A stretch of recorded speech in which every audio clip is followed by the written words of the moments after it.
Assalamualaikum warahmatullahi wabarakatuh. Hari ini kita akan mempelajari tentang aktor dan rumus kebijakan fiskal di Indonesia. Yang pertama, kita bicara tentang fondasi kebijakan fiskal Indonesia, di mana kebijakan fiskal Indonesia dibangun di atas fondasi kelembagaan yang kuat dan terus berkembang. Ya, perjalanan panjang reformasi yang bertransformasi telah membentuk sistem yang adaptif, kemudian uh, tahan terhadap dinamika ekonomi global dan kebutuhan pembangunan nasional. Contohnya seperti ini. Kalau kita bicara tentang adaptif, ya, itu kita bicara tentang sejarah. Jadi sejarah awal perumusan kebijakan fiskal di Indonesia, yang pertama itu di era Orde Baru. Ya.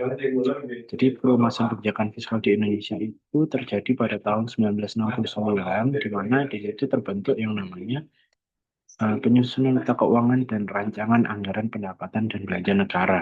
Ya, kita ketahui sekarang bahwasanya ada yang namanya RAPBN. Nah, itu sebenarnya adalah dari era Orde Baru. Ya, pada tahun 1969 sampai periode 1970.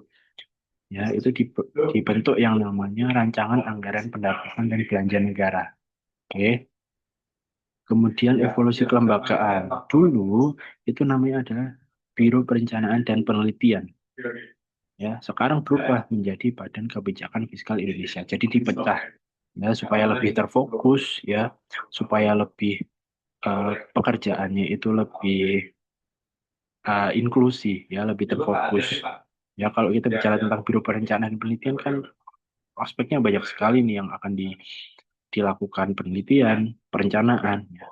Maka dari itu dibentuklah yang namanya Badan Kebijakan Fiskal Indonesia ya yang lebih terfokus khusus untuk perencanaan, penelitian dan pembuatan sebuah kebijakan fiskal.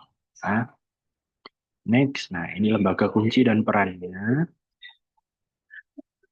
Nah, Badan Kebijakan Fiskal itu sebagai kunci utama dalam kebijakan fiskal, perumusan kebijakan fiskal di Indonesia. Yang pertama adalah struktur organisasi.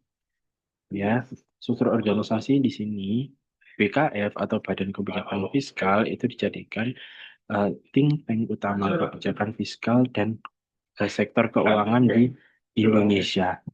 Ya, kemudian pendekatan berbasis riset. Ya, semua kebijakan dirumuskan berdasarkan kajian mendalam dan analisis data komprehensif. Pasti ya, setiap kebijakan yang dirumuskan, yang akan dibuat, itu harus didasarkan pada sebuah riset, ya, harus didasarkan pada sebuah riset, penelitian, ya, itu harus. Karena apa? Karena kita lihat kasus, kita lihat masalah yang ada di lapangan, kemudian kita buat sebuah solusi, ya, itu yang nantinya akan dijadikan sebagai perumusan kebijakan fiskal, ya. Kemudian yang ketiga cakupan tugas strategis ya. BKF itu meliputi analisis makrofiskal. Ya kalau kita bicara tentang makrofiskal berarti semua kebijakan fiskal yang ada di Indonesia termasuk apa? Pendapatan, belanja, pembiayaan dan juga kerjasama internasional. Kemudian strategi dan kebijakan fiskal terkini di Indonesia. Ya, teman-teman ya. Yang pertama APBN sebagai instrumen stabilitas. Kemudian kebijakan counter cycle, dan yang ketiga reformasi struktural.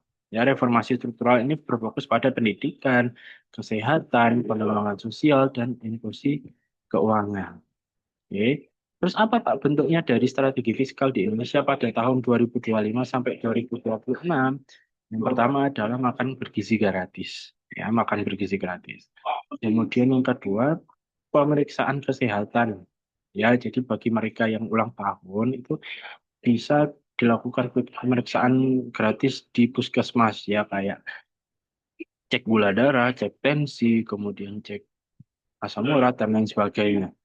Kemudian yang ketiga adalah penguatan koperasi di desa. Jadi pemberdayaan ekonomi masyarakat lokal. Kemudian yang keempat itu adalah revitalisasi pertanian, di mana modernisasi sektor pertanian dan ketahanan pangan. Untuk ketahanan pangan, karena apa? Kan kalau kita bicara tentang modernisasi sektor pertanian, itu berarti dari teknologi, ya, dari lain sebagainya itu diharapkan dapat membuat produksi yang masif, ya kayak gitu.